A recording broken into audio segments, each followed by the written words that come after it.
Eto mga sir, gagawa tayo ng Yamaha Velox. Kasi hindi na motor yung makina niya, helicopter na. Ayan o, tunog nyo.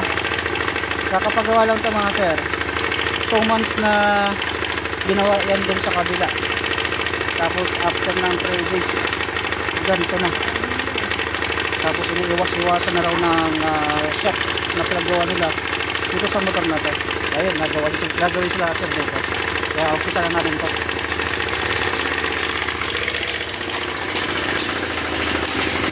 Kabago-bago, ere.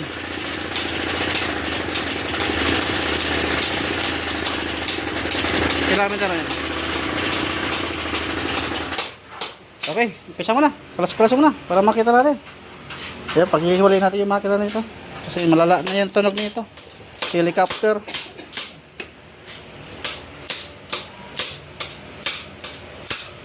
Kaya pag-ihiwalay mo natin mga sila. Para hindi umabo yung video natin dito. Okay ito mga sir, bali pag-ihiwalay na natin yung kanyang makina saka yung chassis. Sa tunugan pa lang kasi mga sir, alam nyo na. At nung iniwan daw itong unit na to, ang daming mga nawala. Hindi naman daw ito maingay yung makina. Totally refresh lang dapat ang salang ipapagawa rito. Nauwi sa malaking gastusan. 25 na raw yung nagagastos nito mga sir. Ginawang manual. Dating hindi naman manual. Ayan, hanggang sa tumagas-tagas na. Kaya doble-doble ang gastos. Kaya ma-check natin. Pati yung TPS, stock yung nakalagay nung kinlaim yung motor. Iba na ang nakalagay. Kulay pula na. Aftermarket na, kumbaga tawagin. Kaya ito tignan natin kung ano yung may tutulong natin. Kung ano yung problema nito. Refresh na, sa biyak makina. Palit daw ng side bearing. Tapos block set. Hanggang doon sa camshaft bearing. Hanggang sa na-encounter na ni sir na tumalon yung timing change sa sprocket cam. Kaya yun, dumoble uli. Hanggang sa hindi na pinapansin yung may-ari nito. Kaya ito, pag-iwalayin muna natin. Sa kabila. Sa kabila. Yan.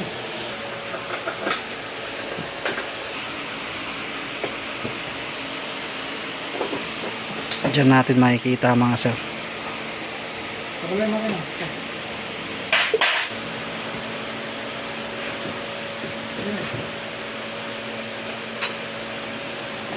Tapos kunin mo yung pangkalang dyan. Yung pangkalang dyan. Yan, kunin mo yung pangkalang doon. Okay, ito na yung wawalwalay natin ngayon mga sir. Diyan natin makikita. Basta.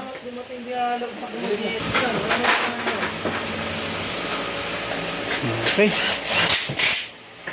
Tapos kunin mo na yung mga panglagayan mo ng tools saka yung mga gamit at pagkakalasan nito. Ito mga sir, yan, natanggal. Ito pala natatanggal ko mga sir. Tapos una kong napansin, ayan ito nabasag itong part na to na nabasag.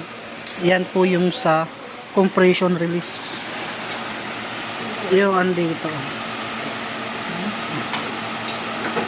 nawala na yun, andito nyo nadurog dito ito.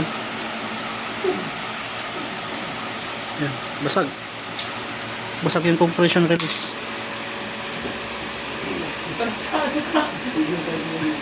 Tapos maluwag pa to. Ngayon ay check pa rin natin kasi ang daming mga ginawa dito. Natin kung ano yung mga pinaggagawa dito.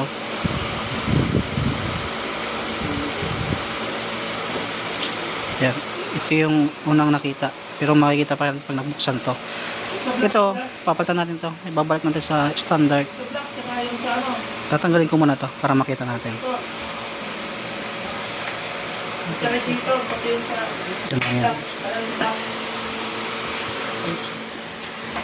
Yan, dito natanggal yung compression release, tapos angat natin to. Tanggalin mo pala natin to.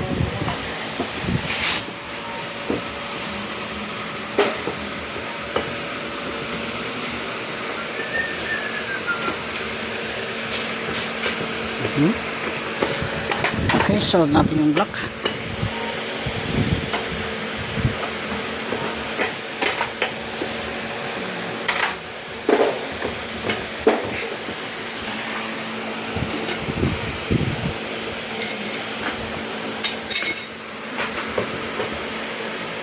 Sana walang gas-gas para hindi mapagastos.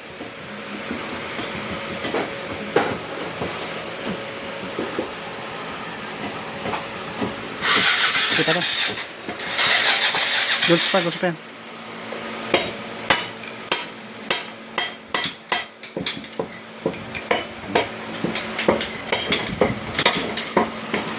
Tapos susunod na rin ito.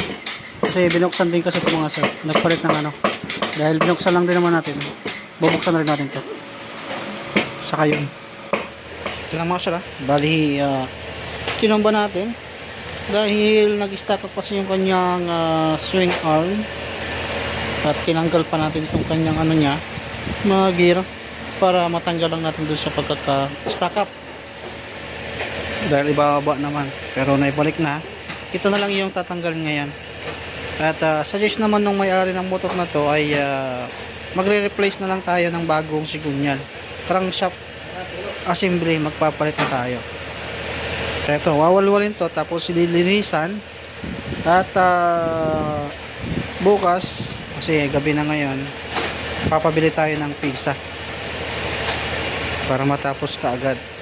Kasi itong motor na to 2 months doon sa pinagpagawa nito. Sariwang-sariwa daw itong motor na to.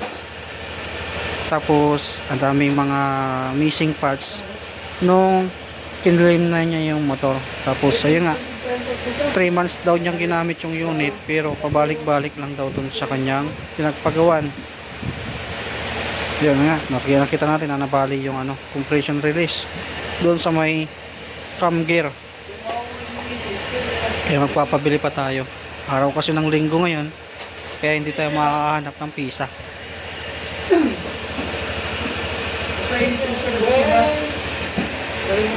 Okay, tatanggalin mo natin ito mga sir. Tari ito mga sir, tutuloy natin yung pagkalas dito. At tatanggalin natin para matanggal natin yung sigunyal. At papalitan natin yan. Tapos dun sa rocker arm, check din natin para isang bilihan tayo ng pisa. Papabili ko to sa ano, sa Caloocan yung kanyang ano, pisa mga sir. Hindi, narbo na ng kapatid ko.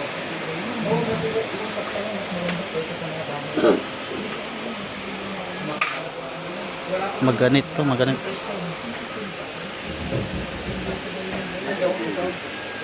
Pinalitan daw yan. 25 yung nagastos. Refresh lang na uwi sa malaking gastusan.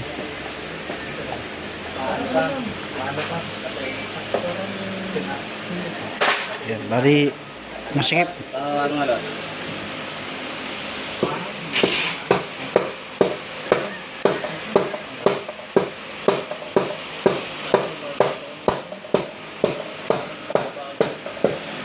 Mulog na. Okay, tanggal na yung kanyang crankshaft or sigunyal. Papalitan natin yan. Tapos checking tayo dun sa rocker arm. Check natin yan. After nyan, lilinisan na natin para mapabili ko na yung pisa nito.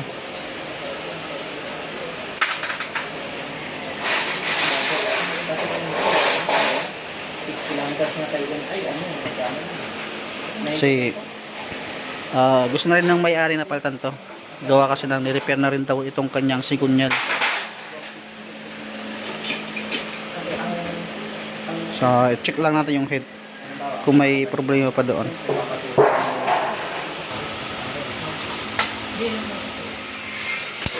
Okay, tama sa tanggalan natin yung kanyang camshaft. Ayun, confirm yung bearing ay damage.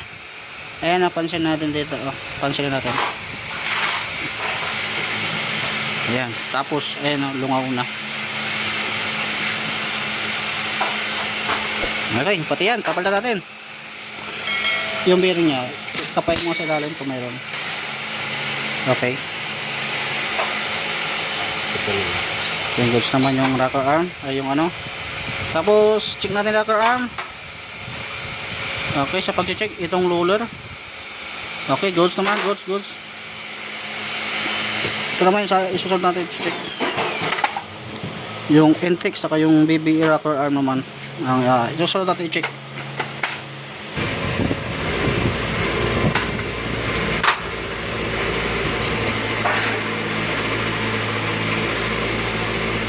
Okay, good siya.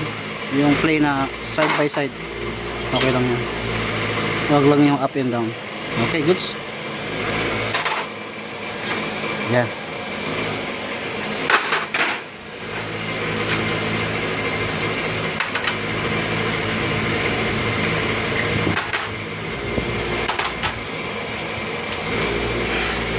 Okay, papalitan natin dito mga sir. Camshaft bearing. Tapos yung valve seal kahit wag na yan kasi bagong gawa lang naman to. Crankshaft. Tapos hindi na. Tapos ano yung gear doon sa camshaft. Sasabay na rin natin yung timing chain yan kasi tumalbog kasi ito mga sir eh. Kumalas daw yung timing chain nito doon sa pagkakalagay doon sa sprocket cam, kaya nasira yung sprocket cam. Tapos ni-repair lang ng sige, tanggalin mo. Nagalit? O sige, tanggalin mo. Yung panggalaw natin, oh. Ang pantanggal mo. Para isang bilihan tayo. Yan. Pati yung bearing doon. Papalitan na rin natin. Okay, yan lang may papalitan. Saka yung mga gasket niya mga sir. Papalitan natin. Okay, ito ang mga sir yung ating pisa. Naugasan na rin natin yung kanyang crankcase. Kabilaan. Tapos ito yung sigunyal niya. Ito yung mga kailangan natin. Ang kulang na lang dito yung sprocket cam gear. Yan lang yung kulang doon. Kasi wala doon sa pinagkuha namin kaya maghahanap pa kami ng iba. Yan. Ito yung sigunyal niya mga sir. Yan. Lahat yan ay original mga silang ginamit natin. Pati doon sa tensioner, yan, original din yung ginamit natin.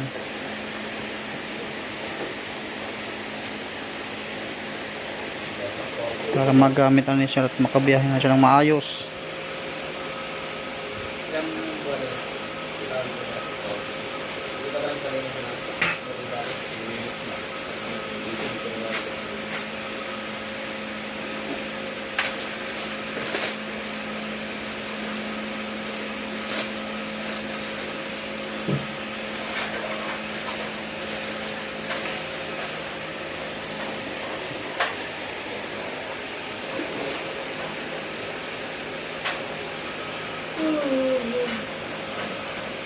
Sugat ka?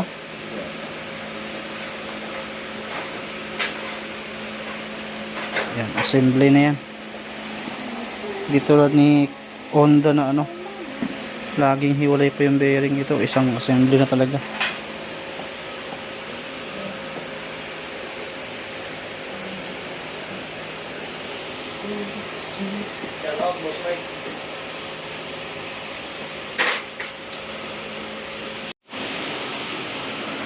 Okay, nalubog na yung bagong sigunyal. Tapos ita-transfer naman natin dito ulit. Pero lagyan mo natin ng sealant. Saka beta gray na sealant.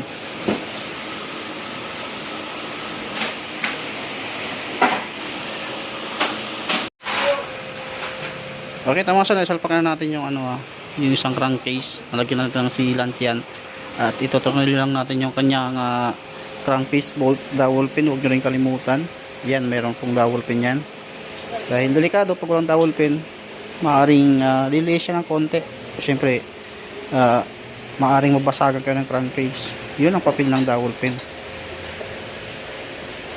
Okay, kita mo na. Tapos kabit natin yung black, mga gasket. Yan, bago. Tapos yung dalawang karton na yun, yun yung sa bearing ng ating camshaft. Kulang na lang talaga rito yung yun ang kulang. Papahanap pa tayo. Pwede naman na walang compression release, kaso nga lang syempre pangit naman, para hindi mahirapan yung starter o yung battery. Ito na mga siya, nakatayo na. Nakakabit na rin yung swing arm. Tapos piston, ayan, linisin na rin natin para may kabitan natin yung block. Yung block nya. Ayan, base gasket, dowel pin, ayan, parehas andyan.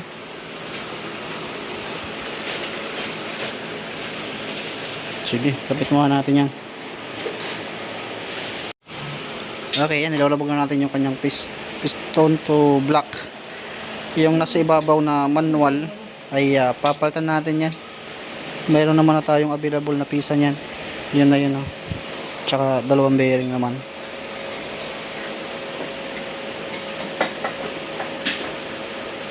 Kulang lang yung cam gear talaga.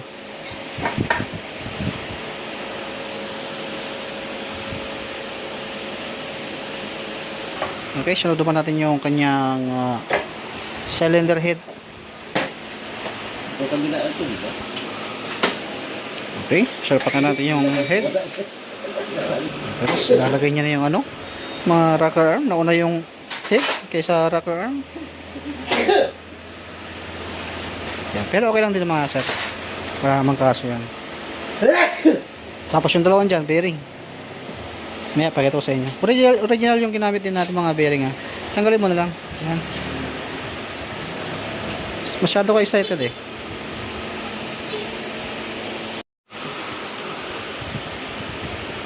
Yan. Yan yung bagong bearing natin mga sir. Yan yung karton yan. Yan. Mauna yung bearing doon sa ilalim. Tapos, yun. Yung isang bearing naman, papalitan. Ipipress naman natin yan. Okay, yan. Tinatanggalan ni Kapulong yung bearing para may palit natin yung bagong bearing.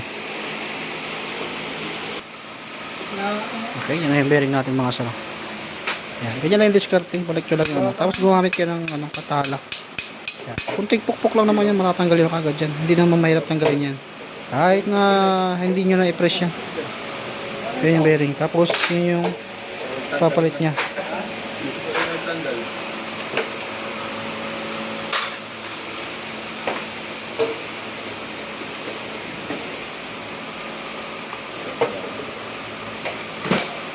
Yung isa.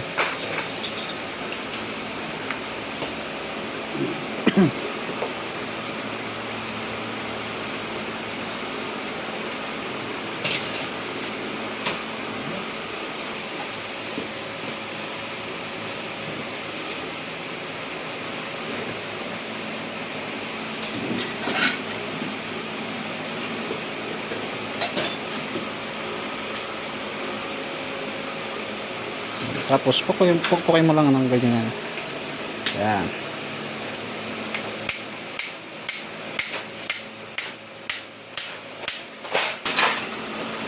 Okay, yan, ilabog na natin yung bearing.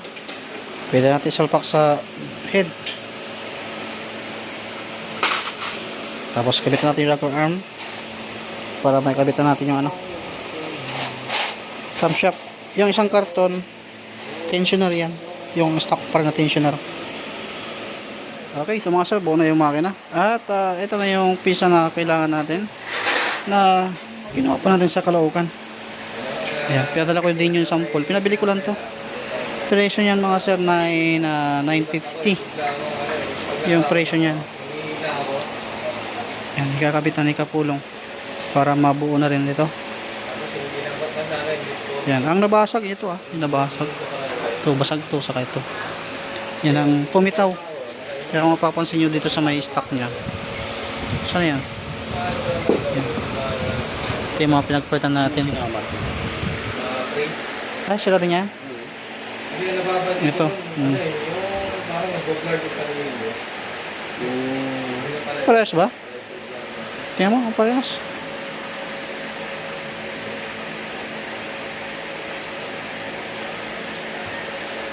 Parehas. Ha? Ito ang problema natin, ano? Natanggal yung pinakakuha nito. Ito naman yung kulang natin pala. Hindi mo naman sinabi ito sa akin eh. Yun pala. Yung pinakawit dito.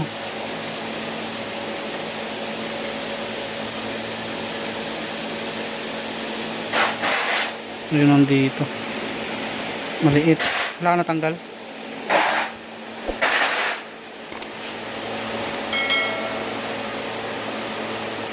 Yan, ito na lang kulang. Ito yung sa ano, sa compression release. Doon sa pinaka arm doon sa ano. Yun lang kulang pala. Okay, ito mga sir, nakabit na natin. Tapos, ayan, nakahanap tayo ng pwede natin ilagay. Ayan. Okay, goods na to. Higpitan na lang to. Ayan, tensioner, nakabit na yung bagong tensioner din. Wala lang yung guma rito, kaya hanapan na lang ng ano, ng guma. Tapos sunod natin cover. Tapos water pump. Tambucho. Ayan, lalagay na natin yan. Parang may kabit na natin to. Bukas ay may clean na rin. Pero gagawin pa yung ball race na ito, saka repack daw ng shock. Tapos sabay niya. Ito na mga sana, nakabit na yung water pump, cover, valve clearance din yan. Panggilid, nakabit na rin natin. Ayan. Pwede na itong ikabit sa chassis mga sir. Ito lang yung kulang. Yan, pininis ni Kapulong talaga yan kasi sobrang dumi. Yan, talaga ang pininis ni Kapulong mabuti yan. Para lumalabas din na talagang makinis. Dahil malaki na kasi yung nagagastos ng may-ari nito sa una, 25k. Tapos pabalik-balik. Ayun, sablay.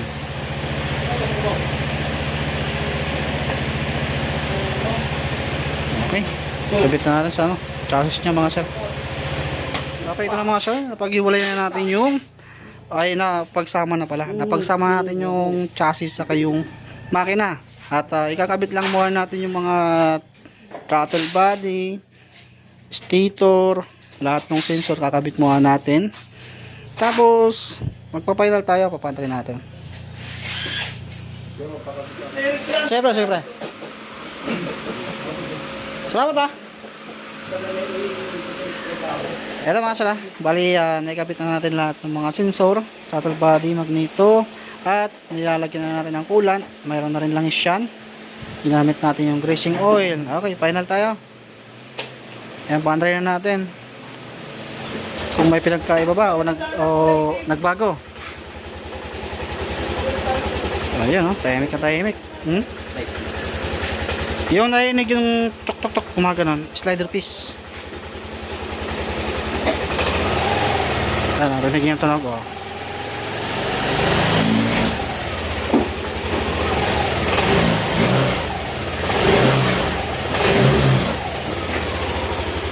Sige, painitin mo natin yan. Tapos meron siyang indicate ng check engine, pero buburahin natin yan.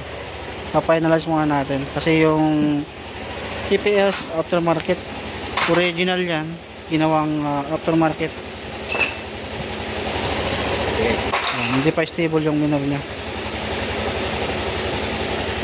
Tapos malaki na yung pinagbago. After nyan ay ball race naman ipapagawa ni sir. Tapos repack ng shock. Pero hindi na natin sasama yan sa video. Balikan natin yung upuan niya mga sala. Kasi goods na. Napainit rin natin. At ayun na. Ang ganda na yung tunog ng makina niya ngayon. At hindi pa natin ipabalik to dahil magpapalit pa tayo ng ball race saka repack shock. Kaya hindi ko na i-video yung pagpalit ng ball race. Ayan, goods na to mga sir. Pwede natin i-clean mamaya to. Okay, natapusin ko na yung video natin dito sa Aerox. Ayan, goods na. Nagsasauna na nito ay 25 mahigit. Pero nagkaroon ng problema. Sa atin naman, ayan, kita nyo naman yung mga pinalan natin.